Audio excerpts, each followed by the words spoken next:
I don't know why you look so confused-eyed in this. Marcus, I'm confused, Marcus. I'm very confused, Marcus. Marcus, if you recall, a couple years ago, might have even been a decade ago, I remember you were telling me about this, JC Mateo. And I remember I saw him, and I said, I can't do nothing with this man. And then, honestly, this week on Smackdown, he looked like he just got released out of prison and got hired by a security guard firm. I can't do nothing with this man. I'm just telling you, doing a bad representation of him. Every time he looks like he works with Ryan. Yeah, he's somebody Ryan gonna fire next week. And to be honest, Eric, you look like you work with Ryan too in this image. Look like me and Jeff. I mean, JC wore the same uniform.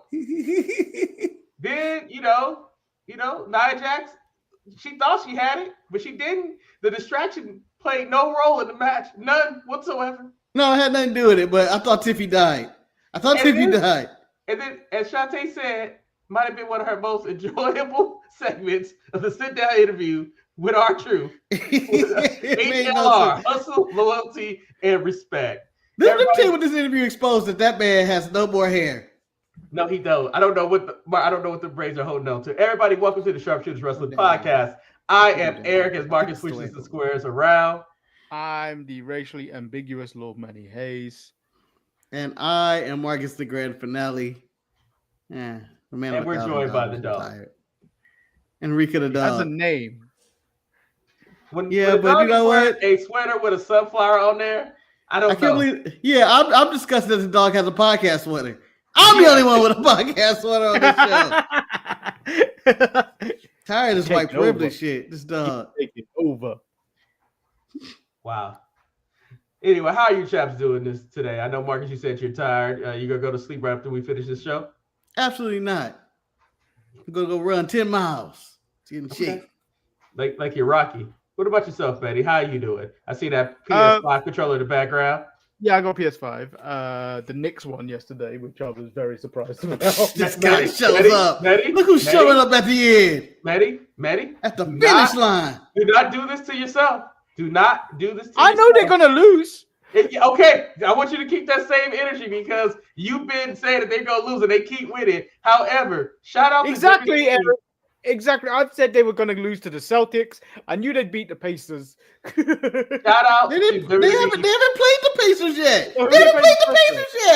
But shout out to WWE for predicting the Eastern Conference Finals. Who would have thought it would be Jalen Brunson versus Tyrese Halliburton? Marcus, you've been a Indiana Pacers fan in the background. Marcus, are you secretly cheering the Pacers? They were like your third or fourth favorite team. First of all, I am not secretly cheering the Indiana Pacers. Here we go. I am blatantly cheering the Indiana Pacers. They have been my team since I was a little boy, since I was a little child. When a young Reggie Miller killed Manny's Knicks back in the day, and this is probably before Manny was even fucking born. But I've been supporting them for the day one. They are my third favorite team in the history of the NBA. You can't have multiple teams like that. You can do that.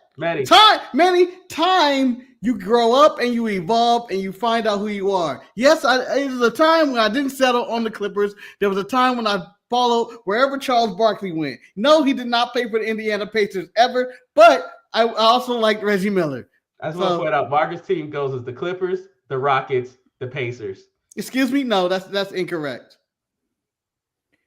That's incorrect. Is it? Oh, the Phoenix Suns. I forgot the Suns. You forgot the Suns. How dare you? It goes to Clippers, the Phoenix Suns, the Rockets. The Pacers, then the Rockets. I feel like the Pacers just got upgraded just because they're in the finals right now. I just feel Pacers like they have always been there. The Pacers have been. I was there with the Malice at the Palace. I was there with the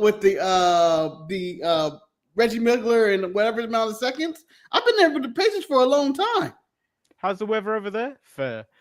Yeah. Ooh. Ooh, burn. I don't understand. What I don't even understand the bird. Fair weather fan. Oh, well, it is. I don't care. With that being said, I live in California. The weather's always fair over here. I know Adam Silver is praying. He did love him the Dunkin' Dutchman. He loves. Hold on. Do you want me to name the starting lineup for Rich Smiths? Here we go. Rich Smiths, Mark Jackson, Reggie Miller, sometimes Travis Best instead of Mark Jackson. The Davis boys, Anthony Davis, Dale Davis. Then we can go to the bench. We got Austin Crozier. And if depending on the year, we can go with Chris Mullen. I can bring up high schooler Jonathan Bender, who was a beast in 2K1 or 11 or whatever year that was. 2K1. Yes. I am deep into the Indiana. I am deep into this Pacer lore. Deep. Whether it was Isaiah Thomas or Larry Bird coaching, I've been there. What was that? You know who you're starting to sound like? Do you know who you're starting to sound like? You're starting to sound like Jamal, who has about 15 teams. 15 teams. That's not true. That's not true. He have them in the same subway. The Yankees and Reds. My NBA teams, there's a beginning and an end and a chronological story to all of this. And you know what? Let me add a fifth favorite team to my NBA team. And y'all Eric, you're gonna appreciate this one. And you're gonna know it's 100% fact. Anybody playing the Lakers in the playoffs. That is also true. That is very true. Marcus doesn't ever want me to have satisfaction because unlike him, I have one team. And he might argue that I have a 0.5 team because it was one point in my life I was cheering the Charlotte Hornets. I don't know why. Everybody had that jacket. Everybody had the starter jacket. I don't know. Everyone has a past. Marcus just seems to stay with his girlfriends. I like to keep up pace because, I'm a true Indiana Pacer. Well, this opening to this show proved why I can never tell people what this show is going to be about. Because who knew we were going to talk about the Eastern Conference NBA Finals and Marcus' top 5 favorite NBA teams? But however, since we're on the NBA, can I ask something? Yes, Eric. Over or under? Because Michael Jordan's returning to the NBA, and he's going to work for NBC as a contributor. Special commentator, whatever that means. He might show up. Yeah. I want to see, do you think he's going to get canceled or say something that he's never going to show up again? Because I think that's what's going to happen.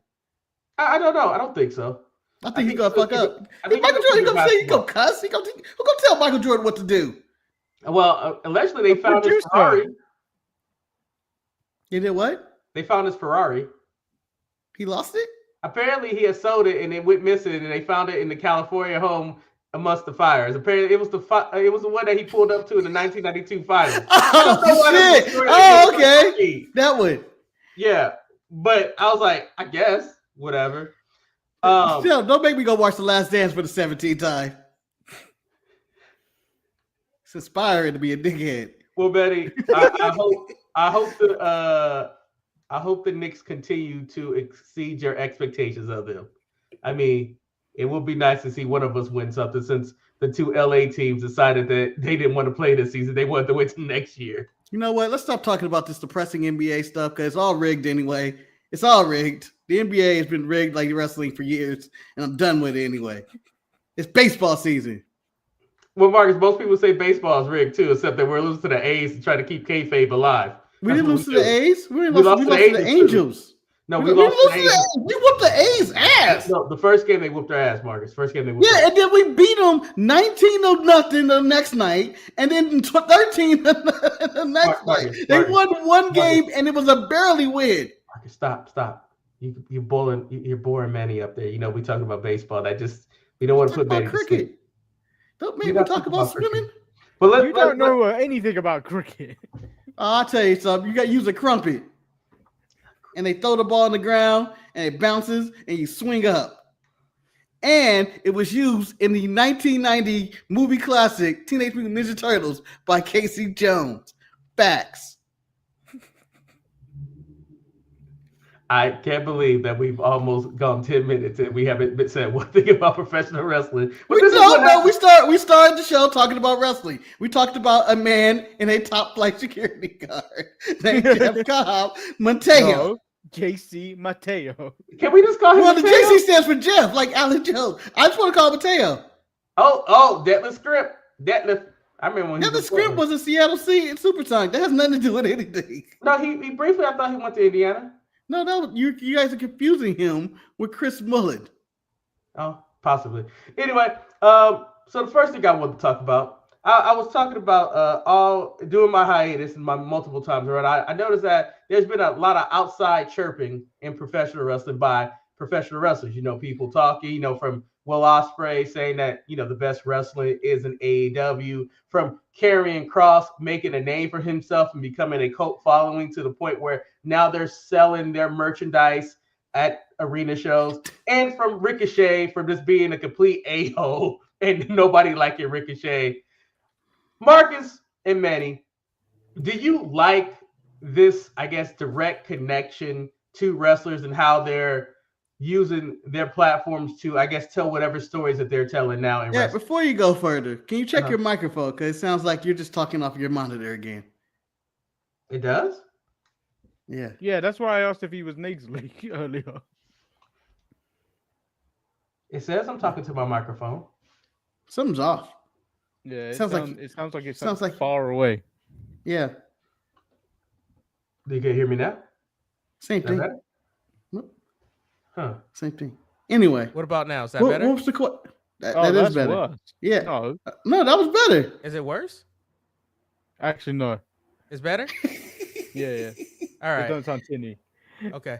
Because I think it had an echo cancellation in there. But anyway, yes, I am Ohio is more to cope. And Manny, for your record, I was going to record myself doing, Drew Hill skips. And then I realized I don't have the rhythm for it. I was very disappointed in myself. I couldn't do it. Shantae was doing them. And she was trying to show me, and she was like, you got to skip and hop. And I was like, I just can't get it. I would skip and I would forget to hop, or I would hop and forget to skip. It was sad.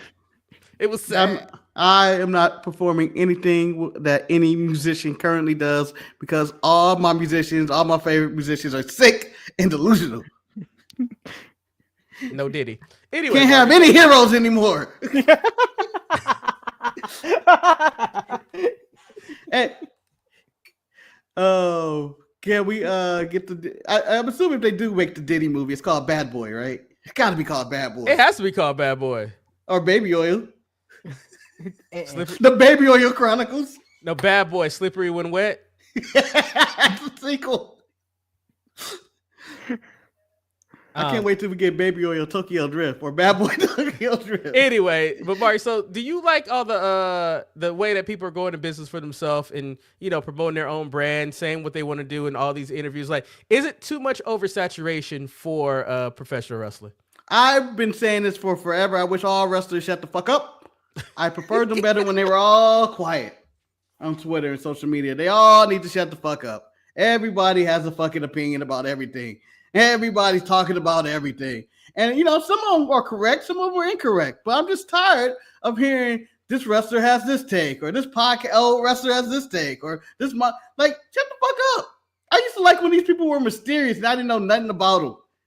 But isn't it a case of some people that are doing these interviews with active wrestlers are looking for a clickbait situation, so they steer conversations into getting wrestlers saying shit.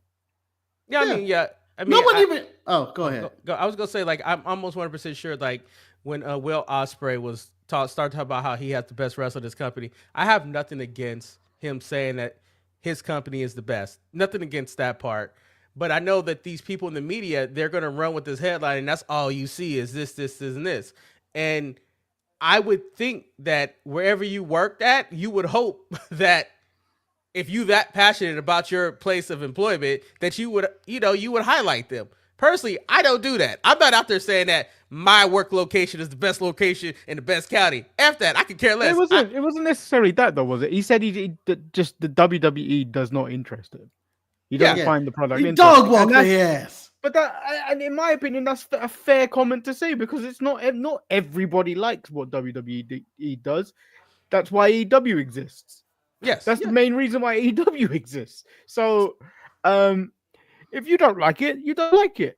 But I don't feel like you need to run with it to the extent where it's like, oh, Will Ospreay said this, now it's the biggest deal ever. Yes, it's just a guy that does not find another product interesting.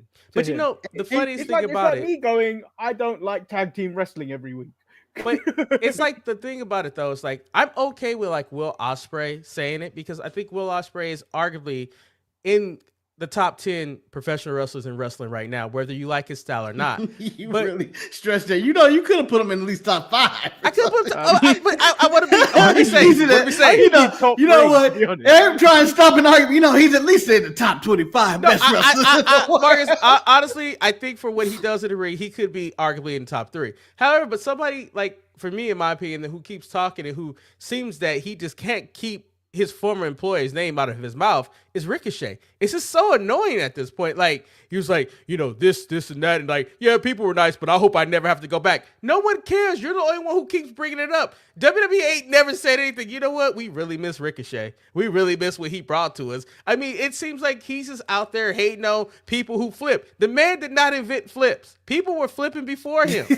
Like the thing is, like, he felt like he filed a copyright with the U.S. office that he was the only one flipping. No, Ricochet. No. My issue with Ricochet this week is the whole Javon feud, which he wasn't even involved in this conversation. The man just said, I think Javon is one of the top prospects in the world. Ricochet all of a sudden goes, fuck him. I know he's paraphrasing. Fuck him. Fuck him. Fuck him. I'm the greatest of all time. Like, what? You're 40 years old, Ricochet. You are nearly 40 years old. You ain't even a prospect anymore. You need to get over it and enjoy the work you're doing in AEW and just leave it alone. My whole enjoy fighting one-legged man and shit. Just enjoy being you. You're half of this man's life. This man is 20, you're 40. Let it go. Eric, can I just, Marcus, you need to say, you're fighting one-legged men that are pushing you to the limit. You had to get the scissors on them. Yeah, I think that's one of my biggest gripes. Like, I don't understand why Zach... I missed my slide. I wish I had my AEW slide. I don't know why Zach Godwin had to push Ricochet to the limit. I understand it was a feel-good story, but I don't need that in 2024 or 2025. Because everybody in AEW pushes everybody to the limit. And you know what? It's starting to be contagious to me. You may be upset about that, but you know what? As we jump into SmackDown probably later in the show, or I jump ahead, I don't believe you debut JC Mateo with LA Knight and have him push him to the limit when he's already undersized. LA Knight looks like a monster compared to him. And then he's getting his ass beat, and you go like, why did Solo bring this guy? You know, it might be a good transition because my next question for you guys that I left off of the thing because it just popped the. I feel like WWE is heading towards a Great Depression in wrestling. I think they what the fuck? I think that Great Depression. Yeah, things are becoming stale, becoming repeatable. It's just like it's like they're not the only show that's entertaining is NXT. Like it seems like we're doing a lot of repeat. We've done this before. Like the whole thing with JC Mateo is the same thing they did when they brought in Tama and Tonga and even Jacob. It's just like, why just because, he has Samoan heritage, he need to be linked with Solo? I think Solo is perfectly fine by himself. He didn't need JC Mateo. I thought JC Mateo made that whole faction look stupid. Like you got big ass, scary ass Jacob. You got Solo who think he's the Weeknd. And then you got this little guy who looks like someone put a filter that struck everything that he just didn't fit to me. It didn't click. And I know I saw an article that WWE's trying to hire writers. I think that the mystique of Triple H is wearing off, and I think that we're going into a dark period for the main roster. I don't know. I just don't feel like it's captivating anymore. Let me tell you what's going on with Triple H. It's the same thing that went on with Marvel. You overstretching at this point. Before, when he's considered a great booker and all that, when he was doing Black and Gold NXT, it was just one show. Just one show. Now, as the creative content officer and the be-all and doing like 80 different side shows on the side of that, I think he's overworking himself. He doesn't either just like, I gotta do it. It's like doing Raw and SmackDown. And you may say he has the Road Dogg doing SmackDown, but when's the Road Dogg ever been good? In fact, the story, again, and I hate bringing this man up, but he has to be brought up. Every good story that happened in WWE under Triple H's name was all started by a man that used to rip up the scripts. Vince McMahon. All of those, the Bloodline, all Vince. Yes, Triple H landed the plane, but it was a fucking rocky landing. No pun intended, featuring The Rock. This ain't going for that shit. No, but I do wish that sometimes he would break up the script. Manny, do you think that the problem is that Raw and SmackDown are both approximately 3 hours? Because I can say one thing about Shawn Michaels' show on Tuesday. It's consistent. It's like you get in, get out. I think the 2 hours is something that is easier to make than it is for 3 hours television. Well, I think you're just running into the same old pattern. Wrestling gets hot for a moment, and then it just bides its time again till it gets hot again. I think all eras come to an end, and I think it is getting quite close. I think they are still hot with ticket sales and stuff like that, but that's going to dwindle down because at some point, who's going to be able to afford to go to that? Yeah, all the time. You know what? I have at my job, we have a little small wrestling community. Small, less than 10 of us, but we all watch wrestling. But every single one of us have the same complaint. Can't afford this shit. Maybe it's because we're all at the same job, but we can't afford this shit anymore. It's ridiculous. It's overpriced, and the stories are not compelling enough for you to be like, I need to go see that shit. The only story, and I brought this up, I think on Thursday or Tuesday with Manny, that is interesting, or you want to see where it goes, and it's because it's his last time going around, and you're wearing the shirt. It's what John Cena's up to. Well, other than that, everybody else is kind of just doing nothing. Becky is John Cena's storyline, but maybe doing it better. Who knows? You can make any argument. Yeah, but that could get tired. That could get tired by next week, Marcus. You don't know how things work anymore. Things die down quite quickly these days. But you see, the thing is, it's not nothing that I don't think it's nothing that John Cena is doing. I think it's just that we're old people. We've been in this game for a long time, and you're watching him go on his farewell tour, and you're enjoying. Like, I'm so happy that R-Truth gets a match with John Cena at Saturday Night. Like, it's one of those things where, like, yes, it's John Cena's, but this is a big moment for R-Truth. Like, R-Truth has been like a constant professional within WWE, and he has like done so many things, but he will never get the recognition of being like, I don't know how to describe what he is, but he's had a solid career. He's like the Natty of the roster, and for him to have such a marquee match against John Cena in this situation, well, I couldn't think of anybody else, But like, I feel, and then like his little bit of time that Truth is getting, he's making it work. You understand why he's been on the roster for so long, unlike Nikita Lyons, where you don't understand why she's still on the roster. I understand. Draw. You're everything what Rhea Ripley said about fans today.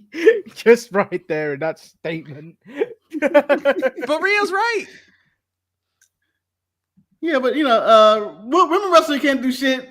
But it's the toxicity of the wrestling community. You can't make anybody happy. I believe someone posted that at the mid-card best. Why is wrestling like this, where people are just watching to complain about it? Just don't watch it. No, but I feel like it is that community where I'm just watching the bitch and moan about it. Can I tell you? I thought the women were the best thing in professional wrestling this week. From the tag match on Raw to what they were doing, the tag match that took place. Only because it is the Vince special, champion against the contender. Come on, man, you can't have that. I thought even Nia versus Tiffy was pretty good, but I just think that like right now there's really not much that's captivating me. Did I laugh at Miz and Mello? Yes, but is that going to put my butt in the seat? I don't know. I just don't know. But is Aleister Black going to put your ass in your seat? It's a lot of things going on. You want to just cover SmackDown? Yeah, I got a lot to say. I got some rants. I got some no rants. Oh, go ahead.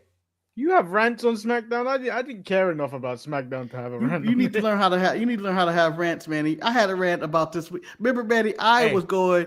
I am still kind of on cloud 9. Not I won't say about cloud 6 now over the Don storyline. Hold on, Marcus. Hold on, Manny.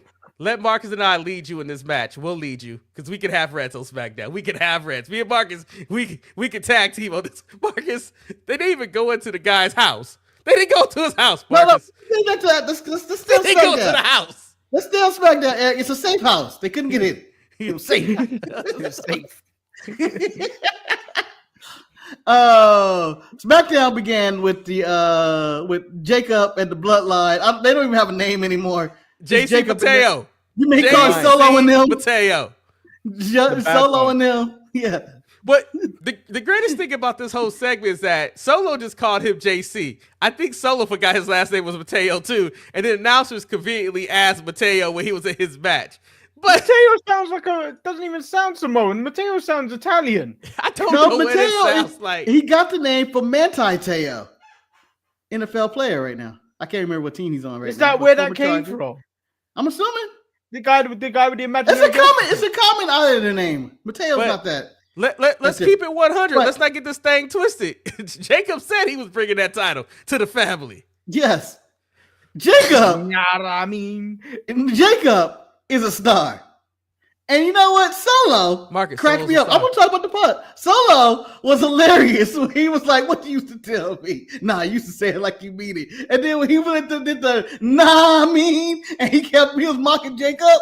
I want Jacob to whoop his ass so bad.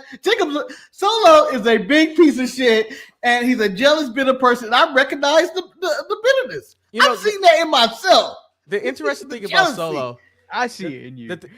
The thing that I liked about Solo in this situation is that Solo was pretty much Jay and Jimmy combined. You could tell that he had the swagger of Jimmy and he had the charisma of Jay. And I was like, oh, okay, I see what you're doing in this situation. It was a very funny situation.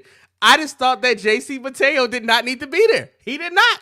So I do not hate Jeff Cobb. I think he's a talented wrestler, and I think he needs to be put in situations where he's able to shine.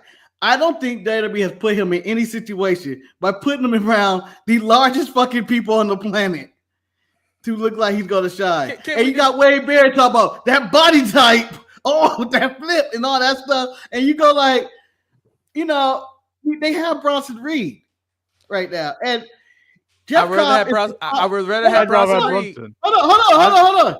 Jeff Cobb is a power wrestler. I know you don't want to believe it, but he can do stuff. He's very strong. It was the reason he was an Olympian. He can lift like over like a bunch, like he can lift like, Mark Henry kind of shit. Good for him, Mark. I know. Hold on. But they have not in WWE put him in a situation where he looks dominant or, like he can do stuff because fuck. Look who he's around. They're the biggest fucking people in the world. You put him around Drew McIntyre and Priest, who towers over him, Solo and Jacob in his debut, and LA Knight, who you may call old. Yes, he is, but he is a big, ripped, old son of a bitch. And it's like Cobb is also old, isn't he? Yeah, he's older now. He's older. And I just think similar to the Mother City Machine Guns, Triple H is too late. Hey, Solo, calm down, Solo. I think Manny wants to say a little things. Let's let Manny speak on this a little bit. Oh, hold on.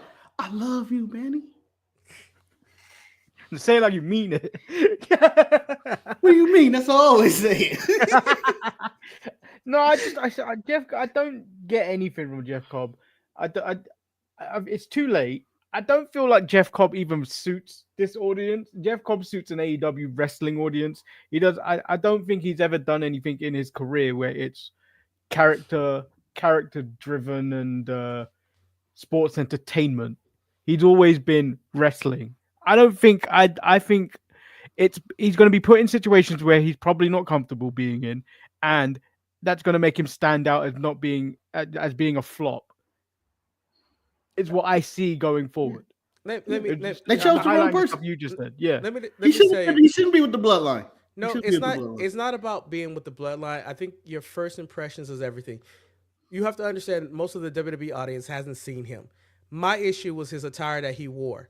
You cannot dress him like the security that always gets manhandled when they're trying to break up wrestlers. That's what he looked like. He looked like a security guard that runs down to the ring and takes a bump.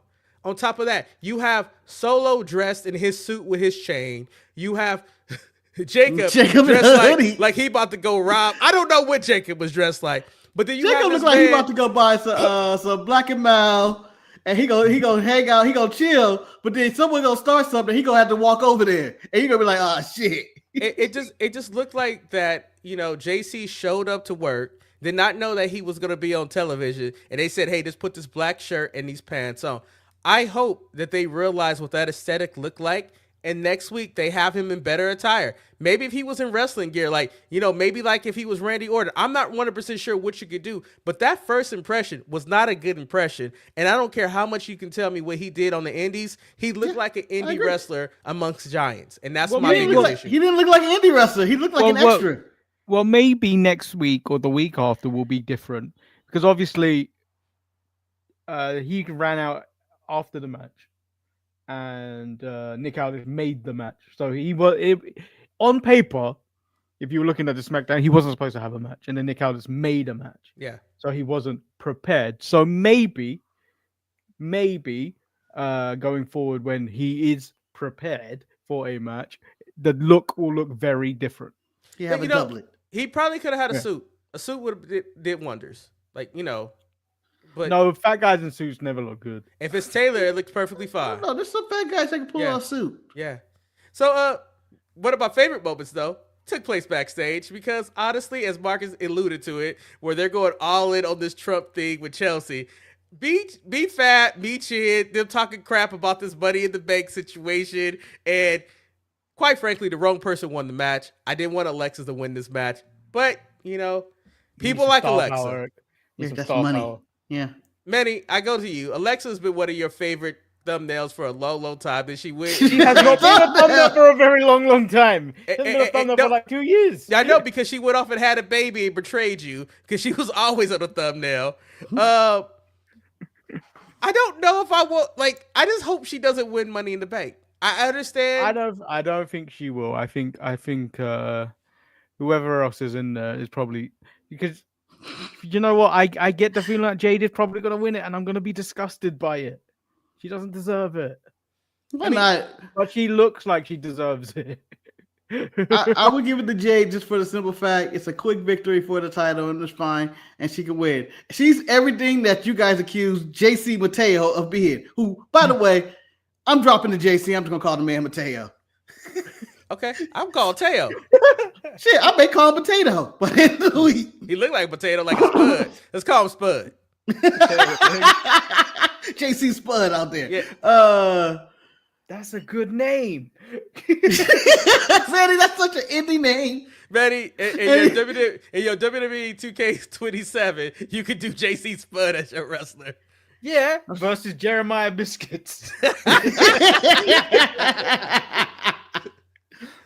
But I'm going to agree with Kane. I believe if we're going to get a black woman that's Money in the Bank, it's either going to be Naomi or Jade. Naomi is probably the better choice, actually. Because can I ask you this question? Like when the heels have it instead of baby faces. If you said that anybody deserved the Money in the Bank, would you say that Naomi is one of those? I think that Naomi has recreated herself. She's cautioned. I think she's good in the ring, and she, unfortunately, let's be real. I know what Naomi did.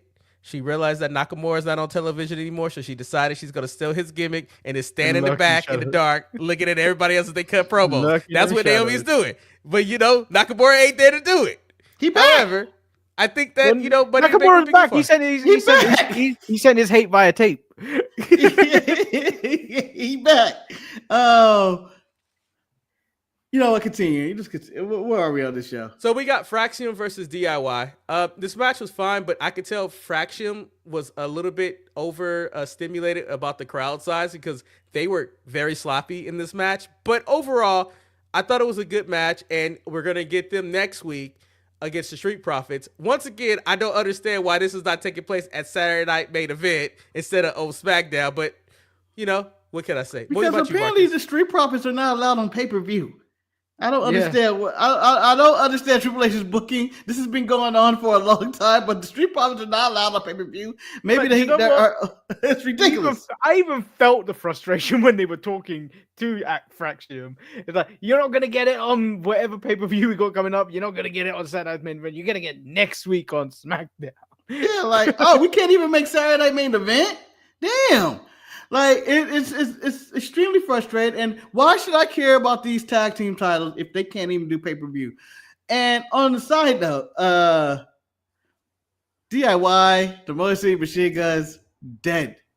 The crowd, they get the quietest reactions of anybody on the roster.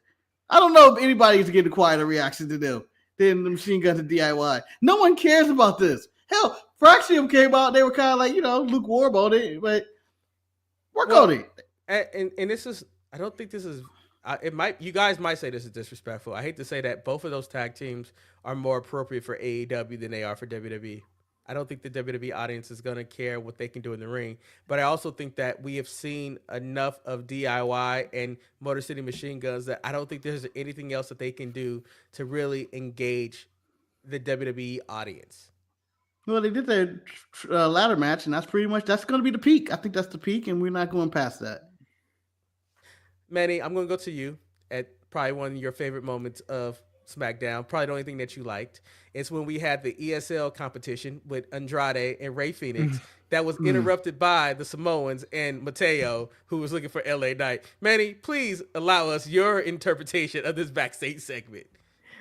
Well, you had Andrade. So Phoenix was doing his best. Phoenix was doing his very best. And then you have Andrade that he had a voice modulator on there, was just mumbling the whole way through. You can pick out words like money in the bank, but I think he said that wrong too. And over there you got Phoenix like, yes, I can't wait to win Money in the Bank. and then Solo comes and like, have you seen LA Knight?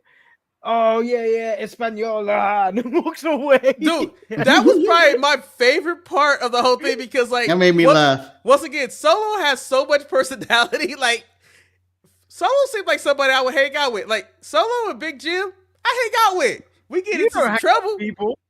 Huh? You don't hang out with people. You ain't gonna go hang out with them. I do hang out with some people. Because let me tell you this, Eric. What? They gonna be doing some heavy drinking, and you just gonna be like that, man. They drunk again. Yeah. You ain't being that DD. Then I might have to go home at that point if they drink. You the designated driver. They brought you to be the DD. The DD left early. He did what? He left me the keys though. I'm about to get DUI. So, DUI. Did you like that segment, Marcus? Did you like the backstage segment with Andrade, Rey Fenix? Yeah, I did. That was good. I had no problems with it. Yeah. I think the best thing on SmackDown had to be the sit-down interview with R-Truth and Wade Barrett. I thought. What Mark? What do you say against? No, this go. one? That's not the best thing. It's not the best thing. But go ahead. I enjoyed it. I just thought, even Shantae was very impressed with R-Truth. She's like, I think that's the most serious but not serious promo I've ever seen him cut. Like, he was actually talking. He was articulating. I know they had to cut away from Wade because I know Wade was cracking up because I think R-Truth is the only one who can stay in character while everybody else is breaking. But, I'm looking forward to this match. I think it's going to be a spectacular match. I think it's going to have the remnants of that time when Santino almost won the Rumble, where he should have probably won the Rumble that year over Alberto Del Rio. But I think people are going to root for R-Truth. This might be the one time Cena is not getting cheered at one of his heel matches. And I think he may go too far and beat up Truth too much. But I think I like that they are using basically John Cena just going through his entire history and they squeeze out Truth. Tying up loose ends. They're tying up some loose ends. They squeeze it in, and it's nice. And you know what? This ain't John Cena. But you know what? He ain't gonna fight John Cena. He gonna beat him. He gonna beat him like he a child till he start acting like John Cena again. Yeah, that's what he's gonna do. Because he taught him to never give up. Never give up. Hustle, loyalty, respect. When all things were going wrong, there was always John Cena. Yes. I felt that. It was real emotion right there. It felt like one of the documentaries or 60-minute interviews when they interview the dumbest person on the planet. And they, what they're going to say is something stupid. And the interviewer is just going to have that puzzling look of, what the fuck? And it ended at that moment. I don't know why, but the Damian Priest and Drew McIntyre situation that was going on, to me, it felt like this was all stuff that would be used in a cold case documentary that someone ended up being murdered for some reason because they got all this unnecessary beef and now it's going to be inside of a cage and Saturday Night Main Event. They have very good chemistry to ring, but you kind of want them to move on from each other. It's a strike. I don't think they need to fight in a cage match. I don't need another cage match. We just got one with Punk and Rollins to finish their feud. And then we just had what on AEW, and it just seems like I don't need another cage match. WWE doesn't acknowledge AEW. I'm acknowledging their own business with Seth and CM Punk. Just had a cage match. That being said as well, if you're Drew McIntyre, why are you picking up this match in the cage? You beat him twice. Yeah, you beat him twice. You don't need to fight him again. Your only argument is that you feel that he thinks that he's you, and he's mad that he's not you, and it's like that's not enough. Like, are they going to get Priest to win in the cage? I don't know.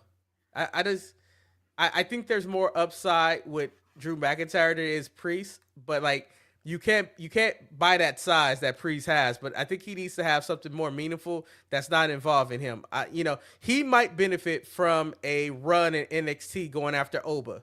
Just saying, it might be. He's not a main character. Yeah, Priest is not a main character. Well, speaking of main characters, Aleister Black, Melo, The Miz. Black and Melo have very good chemistry in the ring. However, I don't know if I got to sit up like this. I still think that's the best thing about Aleister Black right now is his interest in his music, but he's sufficient in the ring. Sufficient. He's sufficient. That's such a harsh word. That's like saying when you're someone at work just turns up. Yeah, they turn up. They here. They're here, I guess. Not much, I guess. At least we're not man down. Most of the time on smoke breaks on their phone and taking shits in the bathroom, allegedly. But they were here. They showed up 40 minutes late too.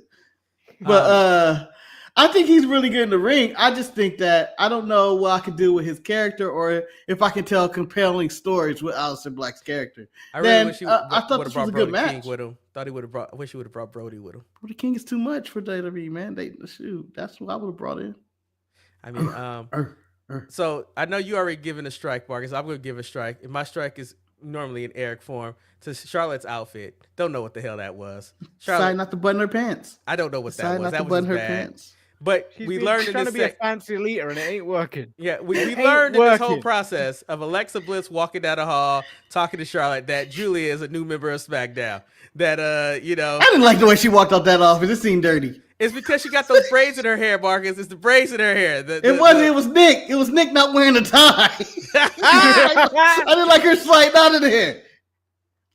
And being a former member of management and partially management, you don't have to talk like that in behind closed doors, which is a male and a female. There should be a third party at all times in any of these serious discussions in there. There was nobody else in there. I just think that some shenanigans took place for her to get on this roster. And on top of that, Charlotte, you need to listen to Alexa Bliss. Alexa Bliss is trying to tell you, you're too old for this shit. You're too old for this shit. Just too old. I am a mother now, okay? You trying to dress like you in your 20s. Girl, what is this? You giving I got divorced and I'm going to the club tonight. She was you don't need to be in there. She was looking like that dog from Rugrats, man. That's what she was looking like. Cynthia. Yeah. Jimmy, Ray, Solo. Had a really good match. I thought the right person won. Solo won. I hope the wrong person got pinned. Big Jim could take this pin. Big Jim could take the pin. I'm tired of Ray Phoenix and Penta taking all these pins lately. It seems like WWE is sour though. Ray Phoenix should be in that match. I would have preferred Ray Phoenix in that match than Solo. I think they're just buying the time to put him as a tag team to resurrect this tag division. Yeah, because Mark, they keep dropping hints about his brother and stuff like that. And quite frankly, I think the Street Profits versus the Lucha Brothers in the match will be a good place for Montez to break up with Dawkins too. I think it would be like overall. I think you're gonna make a tag team right. You don't have to do it that way, Eric. I know you come from the Vince McMahon school of tag team wrestling. I do. Well, one gotta go after the feud. They do.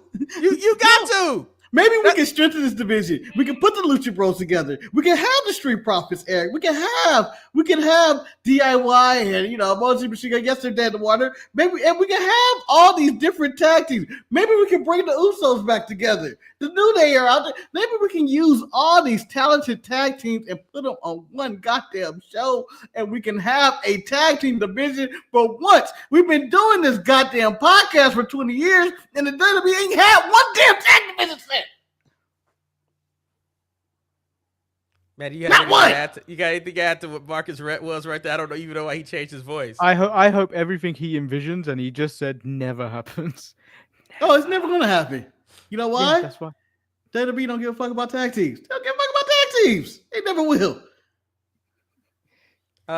So you know how they say matchups make impressions? LA Knight versus JC Mateo was not it. That was not who I needed, JC. We needed Andrade here. Andrade versus JC Mateo would have been a better fit. You know, or even Santos, who had a nice suit, by the way. Yeah, I needed Umberto or Garza. I need one of these job guys. We don't know where Umberto's at. We don't know. We don't know. We don't know. His family? We don't know. He go knocking at the door. Is Berto home? Nah, he ain't here. What do you mean he ain't here? That's Carl, son. Where you gonna go? I don't understand why Hector had to do that. Why Hector gotta find him? I mean, Angel. Hector was his uncle. Yeah, but let's just skip over the Mateo and the match because that like you said, wasn't it really? It was just kind of was there. Like I don't have a problem. It was a basic match, but I feel like that was game. Oh shit! I missed the Nakamura video package. Oh, I didn't know that happened. I'm at the safe house. Yeah, Nakamura is talking his shit again, and this is a strike. I'm so sick of him having these moments of I'm back and this and that. He's talking his game and his talk and all that shit. Nothing ever comes of it. Again, he's gonna lose. He's gonna lose. He talks shit. I don't fear you, Aleister Black. I think Manny's froze. Or he's trying to turn invisible because he's he's still at the safe house. Let him be in the safe house. So, Marcus, the main event was Tiffany Stratton versus Nia Jax. I could say I thought this was a very good match between both ladies. I did think that the Naomi Jade, whatever that was so unnecessary. I don't think it was necessary at all. But I still thought this told a good story. Nia Jax is the first person to kick out a Tiffany Stratton moonsault. Did you like that, Marcus? Here's what it is, but her and Jacob got a pick. They do the same moonsault. Jacobs is prettier. Jacobs is prettier. It is. I hate to sound like a misogynist, but that's a big fat Samoan man going up there. And he looks beautiful doing that. Mark, can I tell you something? I thought Tiffany was dead, man. With Nia. Oh yes, because that didn't seem like that was the way it was supposed to be. She got the I can hear special. Manny giggle, but he's still frozen, which is hilarious. I'm not frozen. You're frozen. You mean I'm frozen? You're frozen. You're frozen on our screen. You're not moving. Yeah. Now it's just an empty box. Yeah, now we just got an empty square.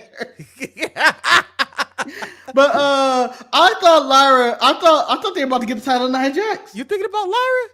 Why are you thinking about Lyra? No, I was thinking about Lyra. Nobody thinks about Lyra. Hold on. First of all, I'm thinking about Lyra because Lyra got the same sit-down splash that Tiffany got. But Lyra didn't kick out because Lyra died after that. Tiffany kicked out of that. I thought Tiffany was about to lose the belt. And I was about to say, oh, they're going to do this title change. And then at the last second when she grabbed that rope, it got me into it. We got some boogies in this match too. You know, they happy. Okay, I'll give shout out to Greensboro. Greensboro really enjoyed a lot of the wrestling matches. I thought we got a couple "This is awesome" chants for a couple of the matches out there. I thought it was a very good, wrestle show. But I thought the main event really stole the show. I thought it was a very good. I just thought that I didn't need Naomi and Jade. They did absolutely nothing. Oh, he's back. Eric, I want to throw something in there. The main event is not allowed to steal the show because you're at the show for the main event. Marcus, you can't steal your own show. Marcus. They didn't steal the show. It was their show. Marcus, let's be honest, Marcus. Main events are rarely booked this far in advance, Marcus. They're usually made in the first hour. So that's why my expectation of the main event actually stealing the show is appropriate. It's not. It's not. You can't steal it if you're the main event. You're supposed to steal it from the main event. That's how you steal the show. That's how it works, Eric. It doesn't work that way. You can't be like, yeah, we had the best match. You're the main event. You're supposed to have the best match. You're supposed to steal the show. You know what? You know what? I don't do this often. But you guys are 100% right. I'm wrong in this situation. Yeah, you're right. Thank you. Right. I realize that you cannot. If you're the main event, you cannot lose. It's your spot to win. Even though this was a great match, I do have notes. One, what What happened to Candace and Nia? I thought that was a thing. I enjoyed Candace with Nia. I don't know where Candace is. She might be hurt. She lost the speed title. Oh, she could be, huh? So Roka, you injured, huh? Damn. Unsafe. She lost. Yeah, unsafe Soul Roka out there. But then number one, Nia's outfit. She looked like a Cadillac or a pimp outfit from 1976. Like I thought she belonged in a blaxploitation movie, and not as a character, but as someone's backseat. The cheetah print was so unnecessary. I don't understand why the cheetah print had. But it was only one person that was looking at that outfit. Damn, bitch stole my outfit, Jive Turkey, and that was Nikita Lyons. She's like, that's my outfit. Yeah. Oh hell no! I can see her going. Hell no. Oh hell no!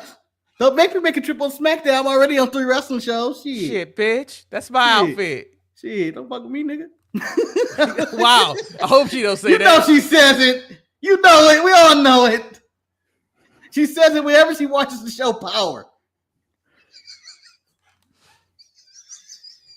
Wow. Jesus, Marcus. I know. You went too far today. I may have been too far. I didn't realize how far it went. You've gone too far today. She was like, damn, these niggas crazy. That's all right, Ghost. You still my nigga. Yeah, let me bounce on it. The big cat. And I can see just Sakari looking at her doing it, going like, but going, all right. But yeah, I thought SmackDown was an all right show. It's just, it is what it is.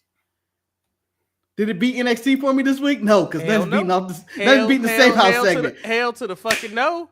Now let's go around the world and talk about wrestling, Eric. Let's talk about NXT, and I want to ask you about the safe house. Okay. I'm upset that I didn't get to see. Well, I want to see inside the safe house. No, I don't need to see inside. I was also concerned, like, Mark. I don't know the politics in the thing. Why was Tony shocked that Stacks knew where the safe house was? I mean, he's the underboss. I would think that he would know where the safe house was. Like, I was confused by that. Eric, it ain't about that. It ain't even about that. As I brought up on the show Thursday, if you have a safe house, Eric, why are you at least 15 minutes away from the PC or less? They got there in a commercial break. It felt like just one commercial break. That ain't a safe house. You could have left. I wasn't even out of state. Not even out of state. I wasn't even out of the county. Marcus, he told him to drive. It was important. And so his boy knew how to drive. I just didn't understand the concept that, we have a thing called cell phones, right? Yes. Why didn't Tony, he told his boy, all right, we here. Go get the boys. Like, he could have called them on the phone, was like, meet me up here. Stacks is at the safe house. Also, ain't the safe house supposed to have because security? They said 2 weeks ago, you don't know who you can trust anymore, Tony. Yeah. It's not supposed to have security. Stacks is on TV telling you I'm at the steakhouse. You tell me Rizzo ain't outside going, oh my God. Let me get out. Like, there's so many questions about everything that happened in this scenario. And if this place was so safe, Tony, why'd you let the cameraman get into the backseat of that car? And now we all know the safe house. He done lost the safe house now. The safe house is go.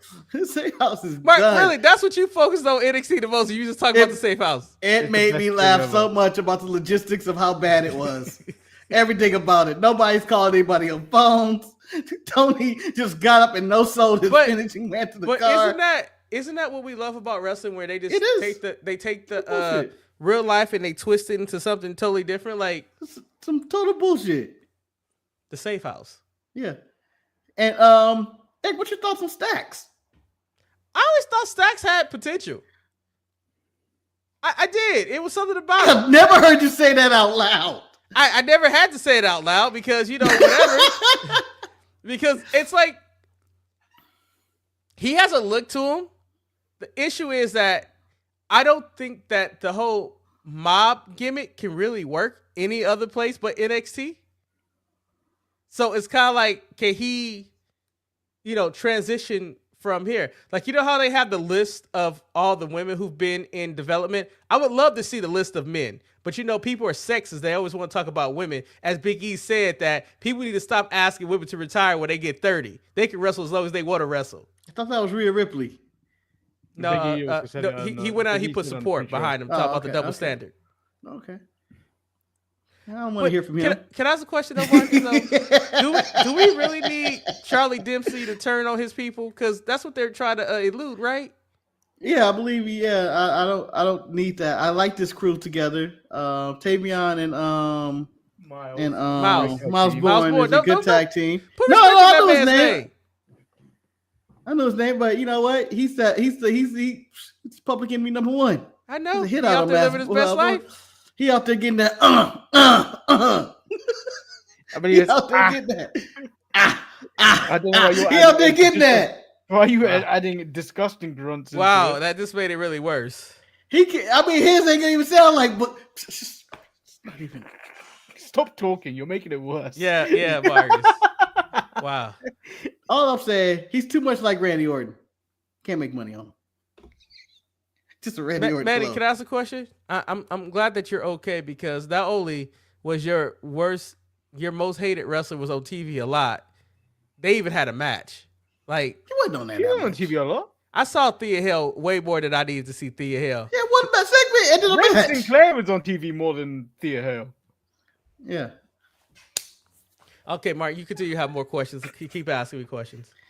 You ready to go to Dynamite or you want to stay in NXT? I did like to sit down with Ava inside the office. The contract signing? Yeah. Explain to me and Manny could not explain what actually happened in there. Go ahead and explain to us what happened in there. Pretty much what happened is that Joe told Trick, nigga, this your last shot to be relevant. That's what it was. The segment, the Key to Lions? That's what it was. It was like, Trick, you out here, you pulling at straws, you try to be relevant, but you know you don't have a pathway to go no more. And when I beat you, it's over. I can't believe his career's on the line. Yeah, it's pretty much, that's what he said. Your career's on the line. Well, he did say he's bigger than NXT. Well, the problem is that this is a hard match to call. Because if Trick loses, he's going to the main roster. He's being sent off to the main roster. That's what's happening. If he wins, do I think Trick can do well on the main? I think he can. I do. Put him with Mello and Miz. Or have Mello turn on Miz. Or bring him up and team with Aleister Black. I think he'll be on Raw. Because Aleister Black likes to team up with random black people. Shout out to Ricochet. Oh. All right, my next question. Okay. My next question. And this is going back to SmackDown. Or wait, maybe this wasn't no SmackDown. I don't know where I saw this clip. Did you see Seth Rollins' clip from whatever movie that was? Oh, from the thing that's Bet? Yeah. I saw the headline, but I didn't click on it. No. That's the reason I believe he got cut out of all the Marvel movies. Can't act. It was pretty bad. He was playing Seth Rollins too. He did his curb stomp and everything. And I was like, what is this? What is this? You know, not everybody's made for Hollywood, and you find that out the hard way. Okay, since you didn't see that, let's move it to the A-dubs. Samoa Joe, Jon Moxley, title still not visible. Still in the briefcase. What is your thought of the ending of Dynamite? Marcus, I'm gonna tell you this right now. Couple things. First of all, whoever put the fucking cage together, how dare you leave that gap open so they can put the briefcase in there? That gap's on all four corners. That was really poor. It was poor. It was poorly put together or something. I've never noticed that gap. Like normally when you have to put a briefcase and you throw it over the cage or something like that, but apparently it was slit right then and there. You know what? Jon Moxley bled. Joe gave you the match is what it was. Afterwards, fuck, man. That was just it was just so much. From the Young Bucks to this, and then to everybody standing so Swerve could jump off the cage and Anarchy. And I'm like, just move. Did we have to do all this just to have Anarchy in the arena? Was this all necessary? Let me ask you this question, all right? They had a game. Your entire family or your boys or whatever is in that ring. Swerve dives off the cage. You gonna move? Manny, I'm sidestepping. Okay. And then are you running away from him? You got the numbers game on it. Yeah. Let's say your crew are stupid enough to get jumped on by Swerve. We ain't kicking his ass? No, Matt. We ain't kicking his ass, jumping Matt, he was helpless. No, Matt being terrified of one man who came into the cage the stupidest way when he was raising for that cage to be raised. It made no sense to me. Matt whatsoever. Jackson heard about black people in cages. He seen the episode of Oz. He didn't want that shit to happen to him. He saw Adam Beasy jump from the sky. You know what he saw, Marcus? He saw one gorilla and 100 men, and he was in trouble. That's what he saw. That's what he saw right there. We can't handle this. That's how we know we doomed. We're going to wait for that gorilla to do a tope to Cena, and we're done. John Jones. He saw John Jones in a cage. Yeah. But Manny, I still ask the question, what I don't understand is why is Will Ospreay, who arguably is a top 3, number 1 might be in their company, is not involved in this? He's going to be once he wins the Owen. He's involved in the Owen, but he's also involved in a feud that will never end against the Don Callis family. It's still going. It's still going. And he's won every time. He always wins. When does he not win? He's always wins. Oh shit! Mark, you go tune into Collision tonight. Your tag team is fighting tonight. Who's my tag team? The ones that always dress up but never win. I think. The Gates of Agony? Yeah. Nah, they don't dress up for Collision. They dress up when they have big shows on Dynamite. You know what made me throw up in my mouth though? Honestly, Action Andretti and Leo Rush. I was like, I don't care. They were like Jeff. I was like, what the hell, man? I don't care about these guys. Okay, since you don't care about them, MJF chose to. We're going 2 weeks of coverage here. He chose to beat up Top Flight. Top Flight seems to be upset about it, but that ain't hurting nobody. They still wrestling to hurt business. And then like to argue to say, I need you to hurt somebody, but those motherfuckers were able to fight me next week. You didn't do anything. They weren't hurt at all. You didn't hurt nobody. No. You beat up 2 black guys and didn't get the job done. On top of that, would you let him join for that beatdown? I'm not letting him join. No. Bobby should have kicked his ass. Mark, I don't care about this story. It's like, I don't know if there's anybody in wrestling that's saying that this is entertaining. I got into it last week or 2 weeks ago when they were like, oh, he got to hurt somebody. I'm curious who he's going to hurt. Maybe it's important. And then when it was Top Flight, I'm out. I just feel like they have a very talented roster, and I don't get it. And then, like, for me, like, the return of Sky Blue, I don't understand why she was in a fatal 4-way match with people who would distract from her. She's from Chicago. I get that, but wouldn't it have been better to give her a one-on-one match against somebody that didn't mean anything on the roster? Eric, you can't do that because you could have 2 women's matches on an AEW show. Oh. Ridiculous. That's too much. You know they got to throw them all in one segment.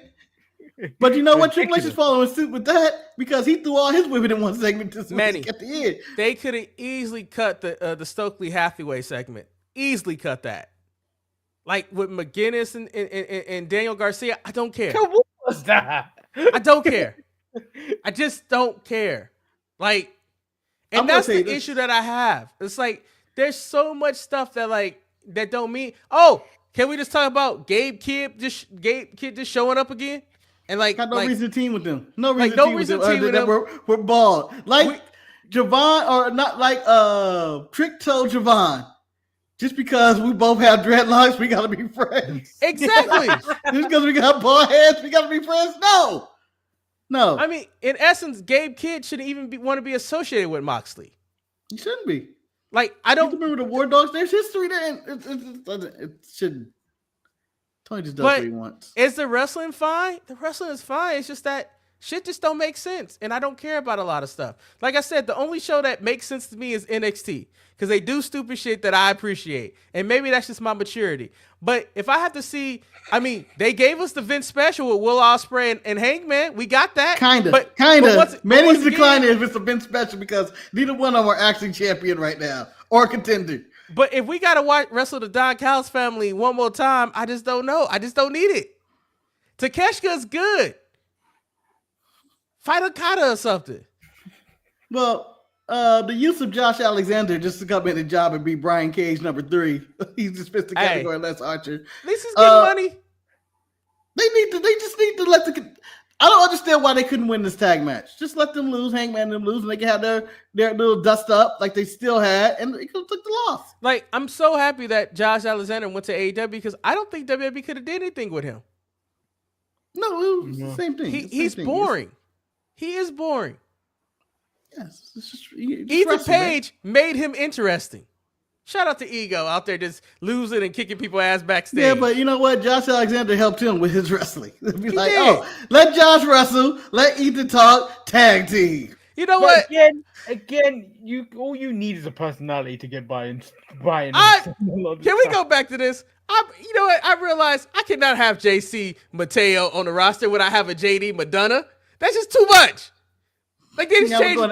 Now we gotta go with JE. Yeah, it's like JE. Double F. Yes. Where is he? I want his farewell tour. Can we all say? Still my favorite moment for 2025 when Jeff Jarrett went out there and said he was going for gold, but at the same time, I was against it. But where are you? But gold to be heard.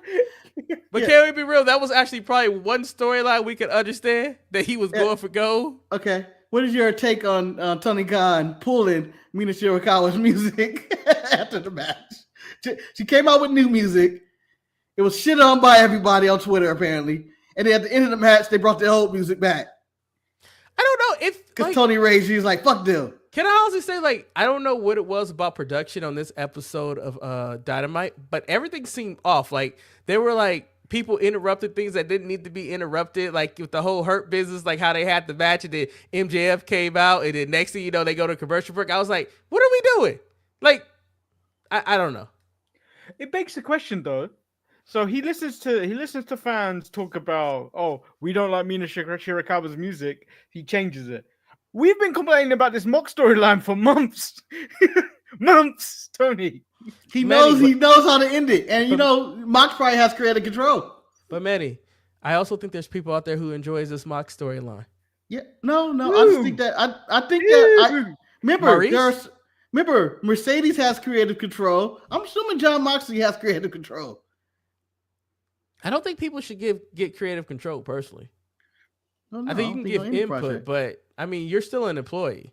Like I also thought it was kind of corny when Tony told them where MJF was at. Like, why is he hiding behind the production table? So why are they sitting in the dark? Like it was just like it's like one of those things. I'm like, I guess. Okay, Eric, and for your last rant, I'm gonna leave you Richard O'Shea versus the one-legged man. What are your thoughts on this match? Is it the best Ricochet one-legged man match ever? I'm upset. Can't argue against it.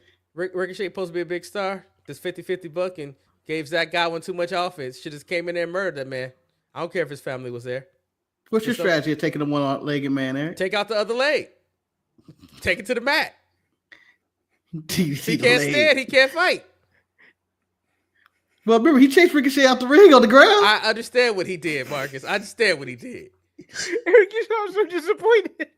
Manny, so I haven't watched AEW in a while, but then I saw a highlight where they were like Ricochet versus that guy, and I was like, what the fuck is going on? Why is this happening? And then like when I get the I'm like, this doesn't even make sense to me why this is important to be on the show. You could have gave me a Sky Blue match instead of this. No, Eric, you know it can't be more than one women's match on the show. Come on, Eric, stop breaking rules now. Stop being all progressive. Sometimes rules need to be broken, man. Rules. Yeah. Yeah, but I just thought the ending. I rest my case. I could go to Raw, but I can't remember it. Like, did that get you guys excited for Anarchy in the Arena? Because I think that match is also overused. I kind of feel like it's Money in the Bank where you need to stop doing it so much. They do it once a year. Yeah, and I think I think it's every other year you need to stop. Yeah. So you're not considering going to Arizona for Double or Nothing this year? No, not tickets at all. $20. No, because I think I'm in Vegas possibly. No, I'm not. It's next week. It's next week. No, I'm good. May 25th. I'm okay on that. Sunday. Because and if you want to recap Raw, Eric, go ahead. I can't remember a single thing from it. I don't know why. Dominic was entertaining. Oh, when they talked about time zones. Yeah, about time zone. Yeah, that was. I mean, like I said, SmackDown and Raw are just like they're booking by numbers, and then AEW Dynamite they're booking chaotically. It's like we're just throwing darts and we're gonna book. And then NXT is the only one that seemed like they had an idea what their show was going to be about. We're gonna start the show off with Miles Bourne. We're gonna talk about the women, things like this. It's like that's what we're doing. Shawn Michaels is out there booking. Jada Parker. You know what? I'm looking forward to OT and returning. Don't know why. Lucy and Bronco, they cut that promo.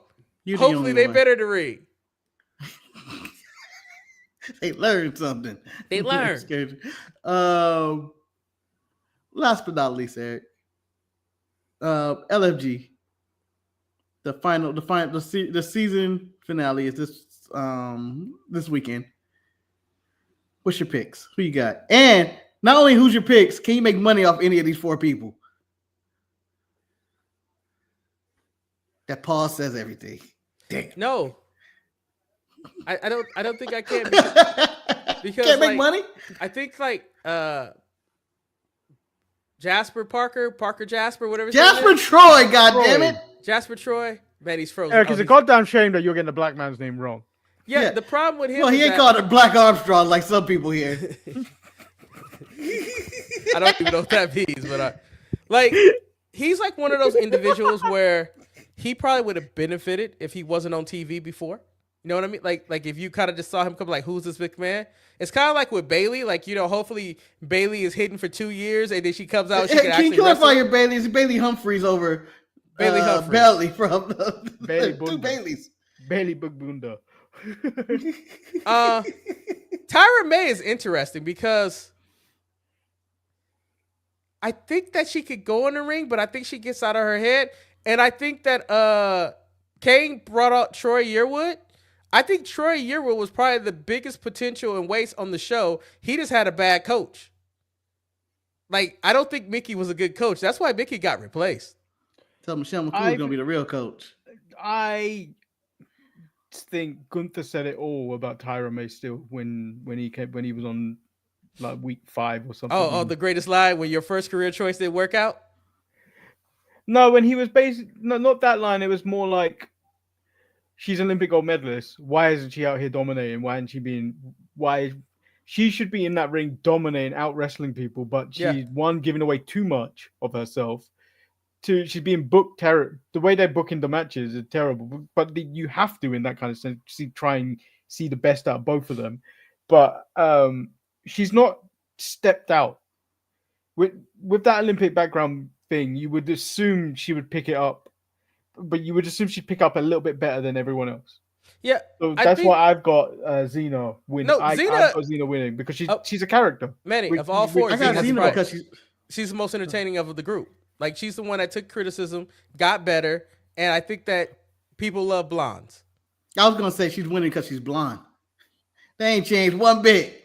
Ain't one bit. But she watches tape, guys. WWE is a blonde. She watches tape. The most entertaining thing Shiloh has ever done was not even in wrestlers when he was looking at Ring the Doorbell for the Fish. That shit was hilarious.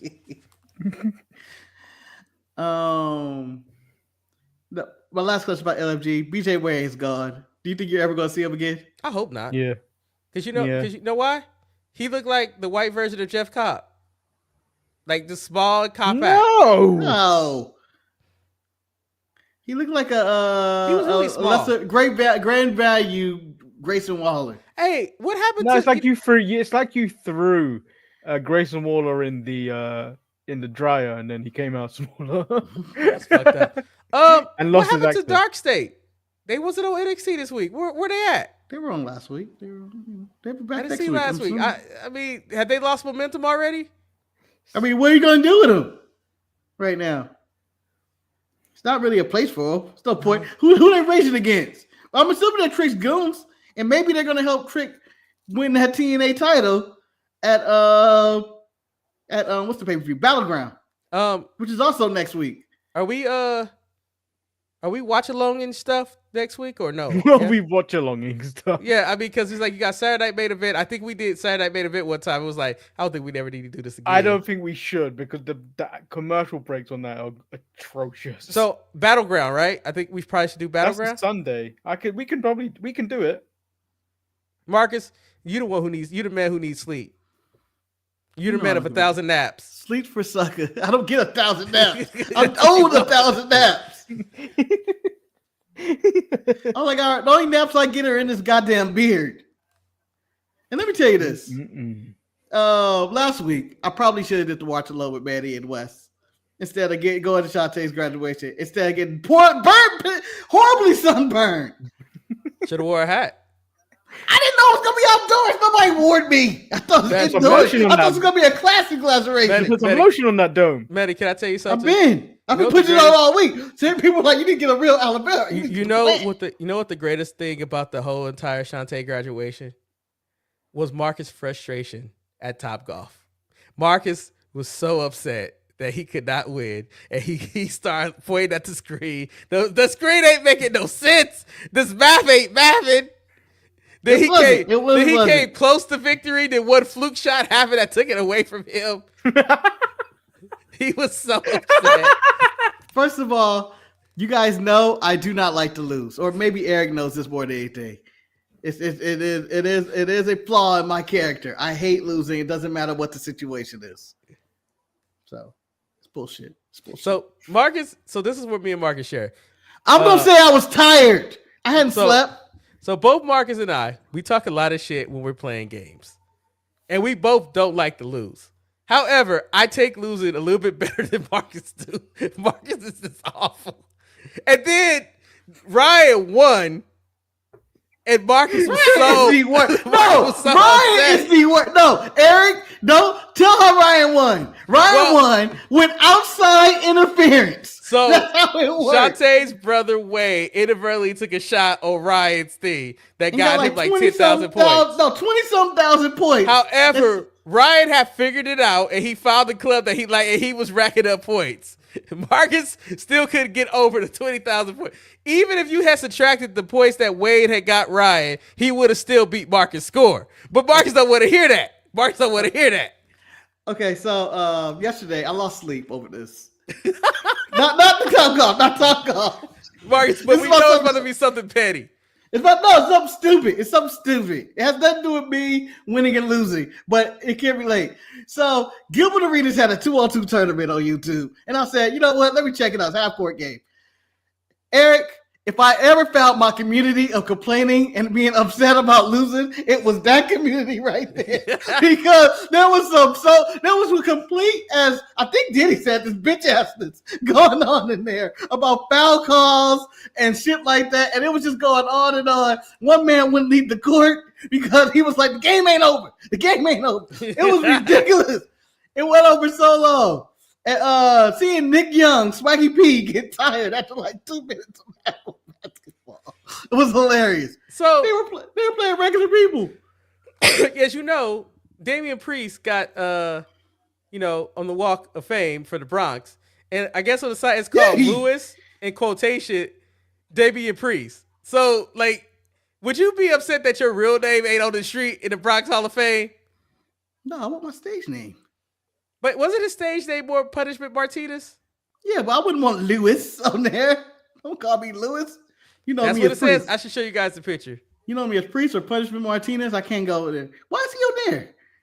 I mean, he is who he is, but I don't. I just feel like he should just as other people. I feel like I don't know what the list is like, but I just don't think he makes that Walk of Fame. I know he wants to go down in infamy. I just don't think that works like that. Is there a new member in the Death Riders? A very long time. Gabe Kidd, I guess. We don't know. Oh. He's a skinhead. So, yeah, I think if you're bald and white, you're in the Death Riders. Just saying. Oh, okay. That makes sense. Manny's ambiguous, so he might be in it right now. Shantae was very impressed with Wesley's hair. Marcus, what did you think about that as a man that could grow hair? I can't grow hair. Fuck him. Fuck Wesley. Oh, you know what? We ain't gonna be in a minus forever. Can I ask you guys a question? What do you guys feel about the rise of Karrion Kross? like right when his contract about to expire. How do you like that he's doing the the Zack Ryder Rise of Fame right now? Good for him. Manny still don't care. I was in full support of him in the middle of all this. Yeah, so it's kind of, I mean, he's number one selling merchandise guy right now for whatever reason. And you know what? Good for him. Damn. I have another question, Eric. Next week, Mission Impossible. WWE. Huh? Mission Impossible. We want to do a review for Mission Impossible. The final Mission Impossible. The alleged final Mission Impossible. Final Reckoning. Yes, the alleged final Mission Impossible. You down for that review? I'm trying. Yeah, I'm gonna try to see it because my plan is to get caught up on movies. They re-released Sinners in IMAX, and I was gonna try to get tickets, but that shit sold out real quick. So I might just go see it regularly. You still haven't seen. You're the only black person in America that ain't seen that movie. Okay, yes. My Chinese friend makes fun of me. She says I've done more for the community than you have. What the hell? I've done more for the community than you have. Hell, even Donald Trump doesn't see Sinners. He ain't seen Sinners. He just creates Sinners. He is a sinner. He's seen it, and he got upset when the Klan got shot. Has OKC or Denver won yet? No, they're going to Game 7. Oh shit. No, it's not OKC. It's OKC and Denver, Marcus. Oh yeah. Because Minnesota beat Minnesota already won. You're right. Mark, they made you happy, Marcus. I thought you were talking about two different series, and I got it all mixed up. Yeah. You remember, Marcus? You were so happy that Golden State lost again. Yeah, Eric. You know what? Playing music. Eric, I will tell you this. I was so happy Golden State lost. I forgot it, just so I could watch the tape and watch them lose again. So my friend did go see Thunderbolts, and she enjoyed it. Have you seen Thunderbolts yet? My plan is to go see it probably either today or tomorrow. You just be making up shit, man. You don't go, man. You behind. Yeah, and the sad part, I got the movie pass because Shantae be like, I want to see that movie with you. Then she be all super busy. Did you have you watched Guy Fieri live action movie? Tell the truth. No, I have not. What are you talking about? You in it? Yeah. He must say Flavor Town before all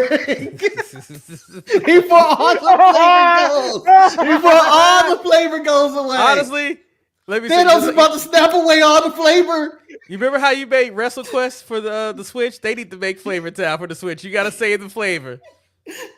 Thanos is gonna snap away all the flavor. Now, if there was a movie about Save Flavor Town, Eric would be first in line with a chair. He'd be waiting. Sir, nobody's coming to see this. I don't care. Eric would rent out the Guy Fieri car and cosplay as Guy Fieri. And people like, but you're black. Eric will go white face. Wow. I guess you guys have been saving all this material. Best 2 words in sports. It's all love. It's all fresh.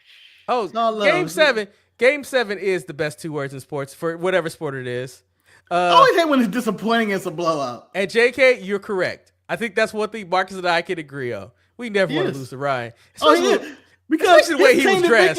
He started taking pictures and shit. Yeah. Like it's all his. Look what I did. Marcus, he's the worst. And then he was dressed in his sheer white as if he was in Saudi Arabia. Do you remember the most dashly picture Ryan ever take? Looked like a marshmallow. You remember that one dinner where he took pictures like he cooked dinner and was sitting? Oh yeah. He is. Ryan is everybody who you don't want.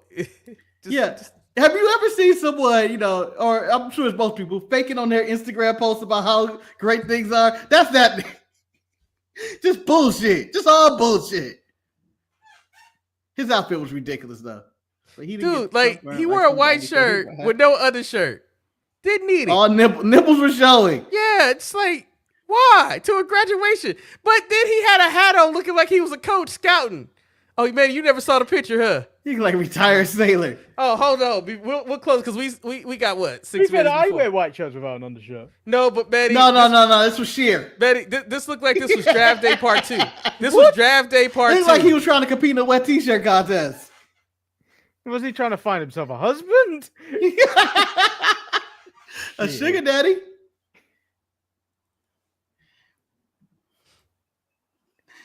By the way, Baby Billy is the greatest character in the history of television on the Righteous Gym shows. It's just the greatest. My favorite. It's my favorite Goggins. Favorite Walter Goggins character is Baby Billy. What show is that on? It's Righteous Gemstones. Oh, never heard of that. It's Dan McBride. It's basically the sequel to Vice Principals, if you want to okay. Or the sequel to Eastbound and Down. Or the sequel to everything. It's just Danny McBride doing shit. That's all you want to know. He plays. They play a corrupt church family. Oh, it's really that funny. Sounds amazing. It's really funny. Yeah. Like it's basically, what if Joel Osteen had a TV show? I mean, he does have a TV show, and he's corrupt behind the scenes. I mean, I don't understand how people could be out there trying to promote Jesus, and yet people starving, but you getting paid $55 million. Manny, right, I present to you Ryan, coaching. You know what? I don't appreciate that stuff. This guy looks like he's counting. He's got a stopwatch and he's got monitoring the 40-yard dash. Yes. The people in the top row, they got their program too. They just ready for it. For the record, can I say, keep that man. By the way, you got to point out who's Ryan. You got to. Everybody know who Ryan is. He's the one in the middle. Not really. Well, he looks like a man stay away from my kids. He looked like the absentee father that showed up and he got a restraining order against him. Like the Hallmark movie, I was at your graduation. You didn't see me. He looks like he's gonna watch the Williams sisters and try and take credit for them. Yeah. Yeah. That is Ryan. That is Ryan. I mean, by the way, also at this graduation, man, 2 people may have died. From what, heat exhaustion? Yes. You know, and they continued the ceremony if they were Vince McMahon in the Owen Hart situation. Also, why are you also in the nosebleeds for this as well? They were late, Manny. No. We had a chance to sit on the ground floor. We chose to sit up there because it's a better view. It was a better view. That was our choice. Ryan is the 4th scout of an East Texas coach, and he's paying for 2 children alimony. He still analyzes people like in Moneyball. So he got a fat girlfriend. He got no confidence. That Ryan has the look that he take care of people. He looked like he funded her trip to college. He ain't did shit. We was making a joke. Like a 60-year-old man. Yeah, we was making a joke that his house was up on a hill. Malibu. He looked like a man that sweats when he peels an orange. Yeah, why is his shorts so riding up his balls like that? Why can't he pull it out? I don't know. He also looks like he just should be revealing camel toe. And then he's the postman that shows up every day, secretly your father. And then this is my favorite. Close. This is my favorite picture from the thing because I remember when we was talking about in this situation. Let me get it. Oh, you don't have it ready. No, I didn't have it ready. You seem like you had it queued up. I did, but I hit the wrong button. Well, Ryan deserves it. Yeah. Like I said, this is what happens when you take credit for winning and you don't do nothing. The dude looked like a roast inside that white outfit. He's that uncle that looks like napkins covering always have a lady around. Yeah, that's right. Yeah, we don't know when Christmas dinner gonna show up. You know what? If someone photoshopped either the Undertaker or Bully Ray out of the photo of them at backstage at NXT with the LFG girls, he would look like those divorced fathers on a date. Man, I love Undertaker talking about right here. This is what I told Marcus. Come on, man! I didn't authorize any of these pictures. My head's on fire. This is what I told Marcus and Ryan that Mr. Clark gonna call somebody a bitch. Oh, yeah, that was a slap. Yeah, because she did at the Burger store. This looks like, hey, you know what? Hey, I got a boat. Oh, I think talking about hey, Alcohol Anonymous. These guys be clean. They might show their coins. Marcus, you look like you just want to get away. I'm tired. Yeah. I just need to get out of here. This bum keeps talking to me. Why he keep talking to me? He's keep trying to tell me this timeshare. It's a pyramid scheme, damn it. It's a goddamn pyramid scheme. He keeps trying to invite me for a threesome. Why have they said microwave for you not to drop off his kid? What the fuck? Someone clip this and tag it to the Boo Boo Baron on Twitter. No, we shouldn't do that because then he'll be like, "Why you guys putting my business out there?" But he does. We actually said no facts. No facts. There was no facts. None of his But business. based on how he looked in the photo, they could all be true. Yeah. Ryan ain't paid rent for a couple of days in that outfit, but he's still out there inviting people over. All right, in somebody's house right now. That concludes this show. I hope you guys enjoyed this good time. Like a man that still washes his underwear on a washboard. Shit. Damn, Kane. Damn. Marcus wearing a wire to trap Ryan in that picture. Marcus trying to get the location of the safe house. Ryan looked like the guy in charge of protecting the safe house. What done happened? I was asleep. I did 2 weeks. Let me get your finest marijuanas, please. I heard you have the ganja over here. Excuse me. Do you have the marijuana over here? Hey, I heard you guys are smoking the pot. I heard you may have the sticky icky. Ooh, wee. Do you guys have any dress Indo? like that? Dressed like that, he's selling cocaine, and you know it. yeah, but you work your way up. I'm surprised nobody came up to him and said, "Hey, you holding?" Did you see? I see the guy at the Minnesota game do the bump. No. There's a guy at Minnesota too. When the guy they were cut to the crowd, they normally do it. There's a guy. This he just does the bump, and you see him go like that. He like does the full thing, and you go like, "Well, I'll be damned in Minnesota. That ain't real snow." Ryan looked like an ice reporter. He worked for ICE. Anyway, we hope you guys enjoyed ice. We hope you guys enjoyed this episode of the Sharpshooters Wrestling Podcast. I don't know how much wrestling. Should we roast Ryan more often? It's too easy. It is too easy because the sad part is when he gets sensitive, when he get upset, like, "Why are you guys talking about me?" Well, because you came dressed like this. Anyway, Until I'm next Eric. time, everybody. I'm Marcus the Grand Finale, and he's ambiguous down there. He was frozen earlier. I can't leave myself. He was like a TV dinner earlier in the show, just frozen. Like,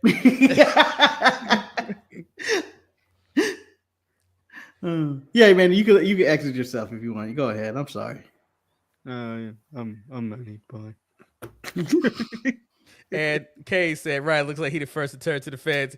For all we know, he might be testifying in the Diddy trial. We don't know." Yeah, I can't wait for Ryan up here on the first of 48 with his hands all cold. Talking about, man, I don't know nothing. And then they gave him an orange soda. No. Yeah, Ryan with Marcus, the distorted it was Manny. It was Shantae. Ryan with the distorted face in the confessional.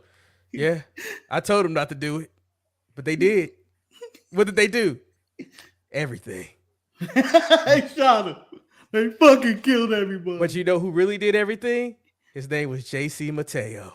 Yeah. That's who did it. I can't wait till the Diddy trial when they confirm that Ryan was the one that supplied Diddy with the baby oil. Here he goes, witness number 5.